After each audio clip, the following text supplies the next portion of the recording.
at least 11 people dead, over 250 hospitalized with many in critical condition, over 1,000 people sick, and many, many more forced to evacuate their homes. This is the fallout of the Vizag Gas Leak which took place in the early hours of 7th May. But who is going to be held responsible for this? What is the extent of their liability to provide compensation? Well, fortunately, Indian law is actually quite clear on this. So, the short and simple answer is that LG Polymers, the company which owns and operates that plant near Visakhapatnam, will have to pay compensation for what's happening because they are responsible. And they are what we call absolutely liable under the law. What is absolute liability? And what exactly is that going to mean for LG Polymers going ahead? Well, the principle of absolute liability was formulated by the Supreme Court in 1986 when dealing with a previous incident of a gas leak. Not the Bhopal gas tragedy, as you might imagine, but the Oleum gas leak in Delhi in 1985. So the smaller scale incident, one person died, a number of people had to be hospitalized, but the courts will have to decide now what is going to be the standard of responsibility and of liability when it comes to an accident like this. And they decided that what the sort of principle which used to exist back then and still actually is used in most of the world of strict liability was not good enough, that you needed something stronger, more stringent. And so they came up with absolute liability.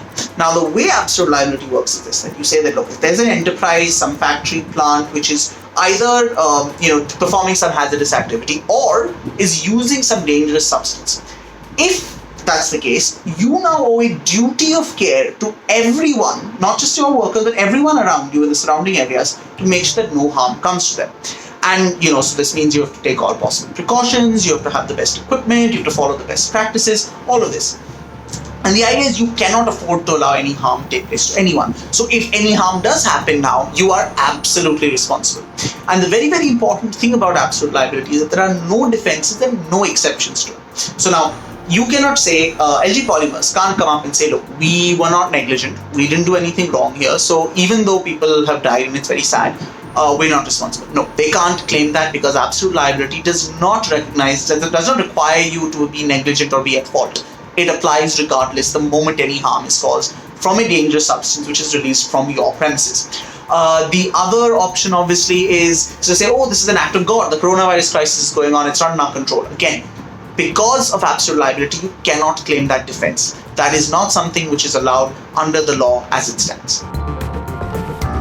So how exactly is the compensation system going to work here? Well, the victims can file claims, tort claims in the civil courts, and they can file claims under the Public Liability Insurance Act of 1991. The first one is basically suing LG Polymer in a court of law. You sue them for damages and sort of special damages because of this whole accident.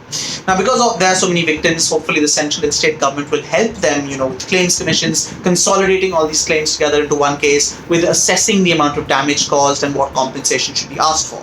What we don't want, obviously, is a repeat of what happened in Bhopal, where the centre took on responsibility, negotiated a settlement for the victims, which is still being fought over in the Supreme Court today. The Public Liability Insurance Act route is one which again came up after the whole Bhopal and Oleum gas leak cases, where any operator of these kind of businesses where there is a dangerous substance or a hazardous activity, they need to take out a special insurance policy to deal with accidents like this.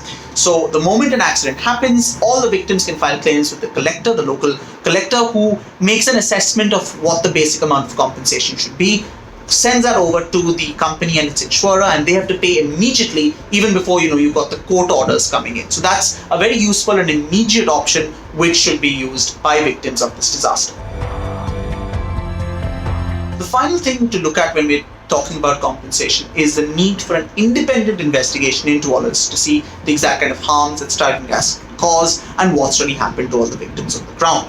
Now, Supreme Court Advocate Karna Nandi says that this is crucial at this point. She's worked with Bhopal gas victims, and she says that what we're seeing right now is a slightly dangerous situation where there's a potential whitewashing of LG Polymers' role, because you have the police also already saying, oh, styrene gas is not quite so harmful. LG Polymers is obviously saying that, but that has to be decided by a panel of independent experts. The good news is that the National Green Tribunal has already appointed a 5-member expert committee to go and do a report on the ground about what's happened, and they have to submit their report by 18th May. So that's obviously step one is going well.